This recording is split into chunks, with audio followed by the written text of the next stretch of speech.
wonderful. Yeah, it was. It was very beautiful. Real talent. I want to do one more time. Okay, I want to welcome St. Augustine, welcome to the Lightning Museum, and I'm going to tell you a little bit about the mechanical musical instruments. Most of them are turn of the century, they're late 1800s, early 1900s. And the one that you heard is one I think just brings a smile because it's such a great sound.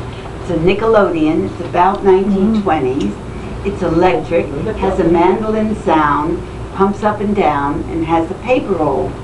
The paper roll has 10 different selections.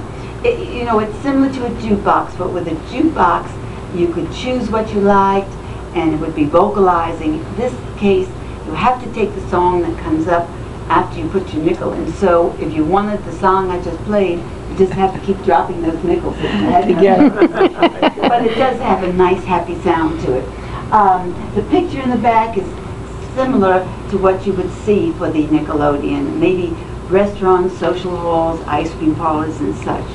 And I will tell you that it's not really, this afternoon it's got, I guess everybody's out doing the sunshine bit, so there's plenty of room for dancing, and we encourage them. I think so.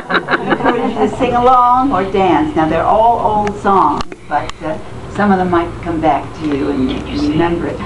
Anybody here from North Florida or come to the Friday night art walk? Well, the first Friday of every month we have everything open here along King Street, that Main Street, and all the art galleries are open. And we indeed are also open.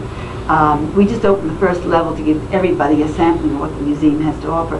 So most of the art galleries and most of the places are serving wine and cheese, and they're very happy when they come in. So we don't do that. Our director said we can't do that, but certainly dancing and having a good time. So we encourage the dancing, all right, on that Friday night art walk. This instrument probably was about $800 in its day, and it's hard to get current prices. You know, if anybody can find it on eBay or Craigslist, I think it depends upon the condition and whether you have the money and the desire for them. So presently, I couldn't tell you what the current price is for it. These get played every day, at least twice a day, so they get quite a workout. But I think it has a really nice upbeat sound. Okay, the next one I'm going to tell you about is the music box, which probably everybody's more familiar with, less or so the other instruments. But it's a walnut burl wood, it's inlaid with mother of pearl and malachite. And this particular music box has a cylinder with almost 10,000 pins, plays 8 different melodies. Before I turn it on, some of you folks may have seen this in the gift shop. If you didn't stop by on the way out, it's called a hurdy-gurdy. We have these in the shop, and I always thought of them as little music boxes, but they're called hurdy-gurdies. Now I'm going to play it now. Is it alright if I put it up to your ears to see if you can hear it? Is that going to be okay, hon? Can you hear it? Very soft, isn't it? Okay, I'm going to take the same little music box of hurdy-gurdy. Exact same thing, put it on the board in front of me, and here we go again. Oh, wow. Wow. It's much louder, isn't it? Yeah. Okay, the reason I did that to show you that it needs a sounding board. A lot of the instruments depend upon that principle. It needs something to vibrate against. Okay, this one now has almost 10,000 pins, plays 8 different melodies, has a flywheel. If the flywheel catches so the cylinder turns, we're in good shape. Oh, I thought it was somebody behind you. There we go. Once the cylinder turns, it seems as if there's not a problem. There it goes. Okay, why don't I just give you a little, some folks have asked me already about the building and the collection. So while that's playing, it's a soft instrument, the others are loud. Does everybody know that this is Henry Flagler's Hotel Alcazar? The Ponce is now Flagler College. Across the street, the Flagler College was his flagship hotel about 1888. This was about 1889, and then he bought the Casa Monica. All 3 were Henry Flagler's hotels.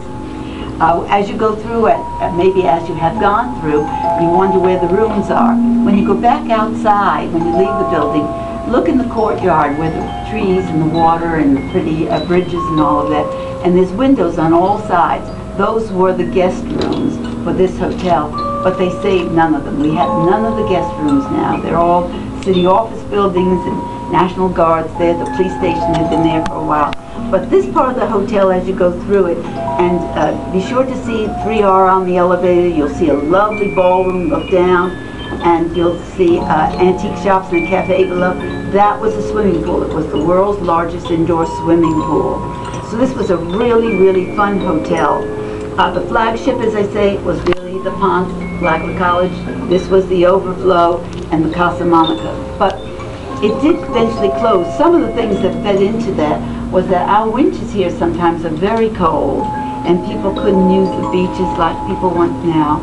So Henry Flagler built hotels further south, all the way down to Key West, where the weather was more predictable. And each time he did that, he built the hotels, other businesses, and the railroad. So he really did open the entire East Coast.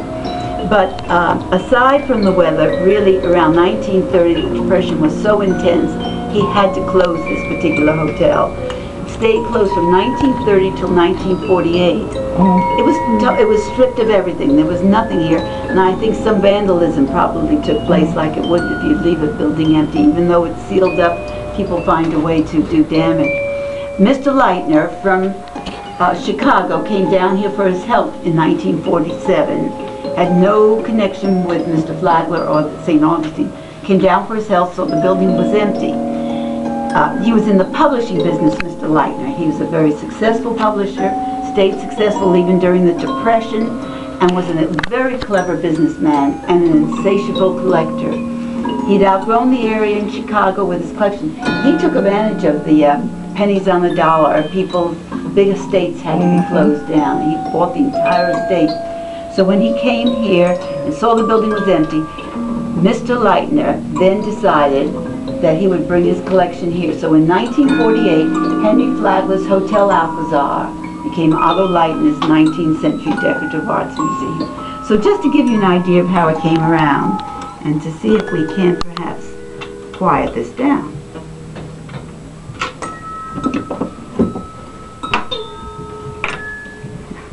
Close.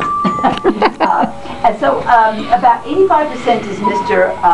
Leitner's collection. The other 15% are pieces that are on loan or donation pieces. And the music room is just a small part of that collection. I'm going to play this one next. And this one is a disc player, similar to the one we had in the shop, but that's, we're showing the CDs on it, and that's a new one. This is our antiques, same principle though. The Stella Grand, it's about 1920s. It has to be cranked. It was probably found in the home, and it has a disc. I don't know if you got a chance to see the one up there. That's a copper one, but same principle. The disc goes one revolution, plays one song, all instrumental. Again, there's no vocalizing. Old-fashioned songs from the teens and the 20s. It's like a record, except you cannot play the other side like a record. You know, on a record you could play both sides. Well, that's why I asked anybody here for the Friday night art walk. These happy people insisted that you could play the other side if you stood on your head. And they never came back, so we're going to stay with one side, okay? So we need to try that again. Okay, the Stella Grand had to be cranked. These are the extra discs that are stored here. About 1920s, I'm going to play Whistling Rufus. Now some folks may see what looks like sparks. What it is the pins coming through the perforation, causing a vibration on the combs. That is beautiful. Oh yes. This one, I was told, sold for about $120 in its day. The literature they gave me to read said, if anyone asked, tell them $2,000. But dealers told me I was so far off, 10, 15, 20,000, they said.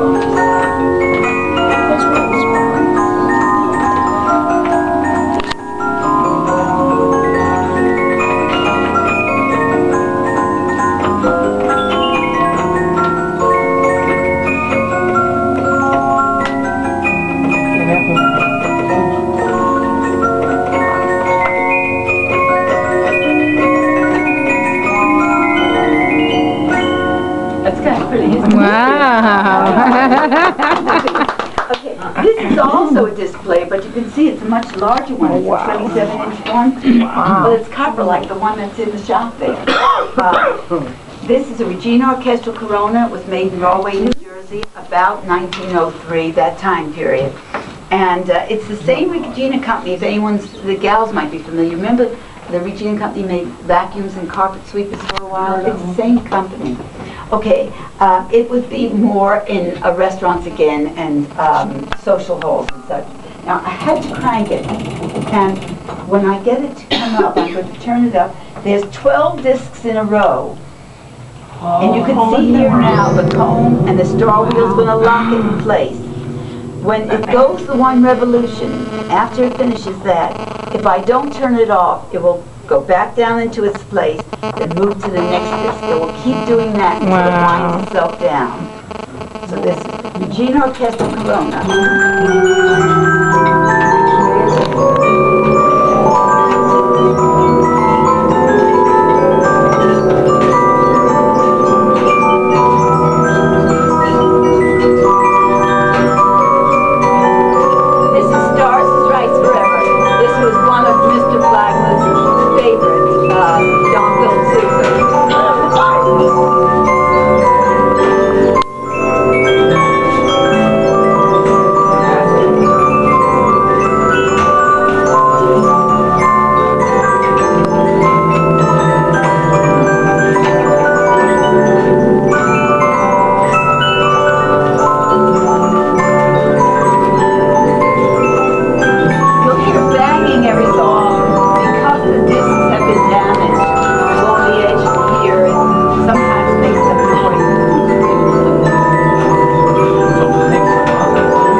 Section without the perforation, when that comes over here, it should drop down.